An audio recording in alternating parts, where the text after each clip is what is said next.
wabarakatuh. Kami di sini dari kelompok 1 akan memaparkan hasil diskusi kami mengenai corak dan madhab historiografi Islam. Yang pertama mengenai corak historiografi Islam yang akan dipaparkan oleh saya sendiri. Seperti yang sudah kita ketahui, historiografi itu adalah sejarah penulisan sejarah. Maka di sini kelompok kami akan membahas mengenai corak dan madhab historiografi Islam ini. Yang pertama mengenai corak historiografi Islam. Ada dua ya, ada di Indonesia dan awal historiografi Islam. Oke, yang pertama corak historiografi nasional Indonesia. Pada perkembangan historiografi Indonesia ini memiliki beberapa corak yang mendominasi. Di antaranya ada historiografi Islam tradisional, ada historiografi Islam kolonial, historiografi nasional dan modern. Kita bahas secara umumnya. Yang pertama, historiografi tradisional ini mempunyai nilai sejarah yang berbeda-beda karena historiografi tradisional ini lebih cenderung masih percaya pada hal-hal yang gaib atau mistis atau mitos gitu ya. Itu historiografi tradisional ya, historiografi Islam tradisional. Oke, yang selanjutnya mengenai historiografi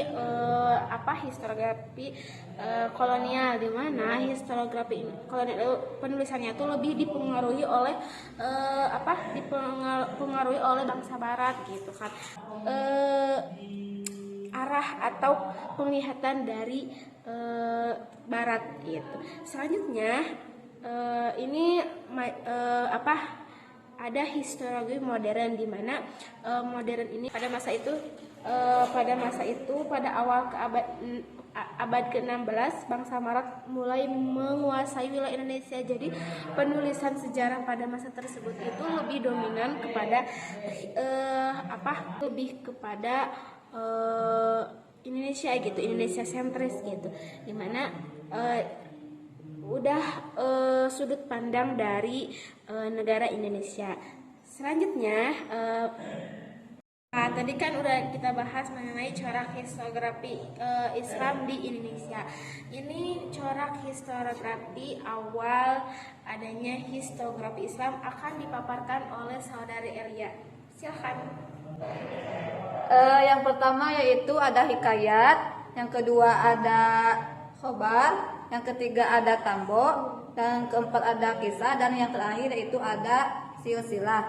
Yang pertama yaitu mengenai hikayat. Hikayat ini merupakan bentuk cerita yang selalu disampaikan dalam bentuk puisi yang sering disebut dengan sajak. Seperti halnya pada hikayat yang berisi tentang raja dan kerajaan. Maka setelah agama Islam masuk, penulisan sejarah menjadi berubah pada penulisan sekitar penyebaran agama, tokoh agama, sebutan raja berubah menjadi sultan.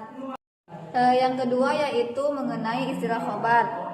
Istilah khobar ini menurut Franz Rosenthal menyebutkan sebagai salah satu bentuk dasar historis Islam, bentuk historiografi Islam yang paling tua yang langsung berhubungan dengan cerita-cerita perang dengan uraian yang baik dan sempurna, yang biasanya mengenai sesuatu kejadian yang kalau ditulis hanya menjadi beberapa halaman saja. Terus yang ketiga ada istilah tambo. Istilah tambo ini berasal dari bahasa Minangkabau, yakni cerita histori tentang silsilah nenek moyang mereka. Tambo biasanya kebanyakan berisi penuturan sastra lisan dalam bentuk pepatah dan syair-syair yang panjang. Tambo menceritakan sebuah adat, sistem pemerintahan, dan aturan kehidupan sehari-hari bagi orang Minangkabau. Tambo sering disampaikan oleh para penutup cerita, tukang kabak, atau pelajaran untuk generasi berikutnya. Yang terakhir itu ada silsilah. Silsilah merupakan bentuk historiografi yang sejak awalnya mengandung informasi sejarah. Silsilah berasal dari bahasa Arab yaitu al-ansab, jamak dari nasab yaitu berarti silsilah yang bertujuan untuk menjaga kemurnian keturunan suatu kabilah. Yang selanjutnya yaitu aliran historiografi Islam yang akan disampaikan oleh Saudari Fitria Ramadhani. Nah, di sini saya akan menjelaskan tentang aliran historiografi Islam. Di sini ada tiga aliran historiografi Islam. Yang pertama aliran Yaman.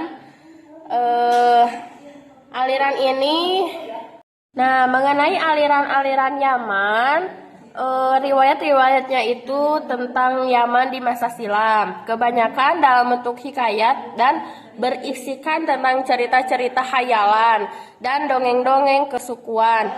Nah, tokoh-tokoh aliran Yaman diantaranya yaitu ada Ka'ab al-Ahbar, Wahab ibnu Munabbih, dan Abid ibnu Syariah al-Jurhumi. Nah, yang kedua aliran Madinah atau aliran yang muncul di Madinah. Aliran ini adalah aliran sejarah yang muncul di Madinah dan aliran ini sejarah ilmiah yang mendalami, banyak memperhatikan al-Maghzazi atau perang-perang yang dipimpin langsung oleh Rasulullah SAW. Para sejarawan dalam aliran ini terdiri dari para ahli hadis dan hukum Islam. Mereka yaitu Abdullah ibnu al-Abbas, Sa'id ibnu al-Musayyab, Aban ibnu Uthman ibnu Affan, dan masih banyak lainnya. Yang ketiga yaitu aliran Irak. Aliran ini merupakan aliran yang terakhir dengan bidang cakupan lebih luas dari dua aliran yang tadi disebutkan. Langkah pertama yang dilakukan oleh bangsa Arab adalah pembukuan tradisi lisan. Nah, hal ini pertama kali dilakukan oleh Ubaidillah ibnu Abi Rafi. Nah, ada yang mengatakan aliran ini sebagai kebangkitan yang sebenarnya dari penulisan sejarah. Pada masa ini, pengaruh dari hadis telah ditinggalkan dan bersamaan dengan itu terlihat adanya upaya meninggalkan dongeng-dongeng serta cerita khayal yang mengandung banyak ketidakbenaran.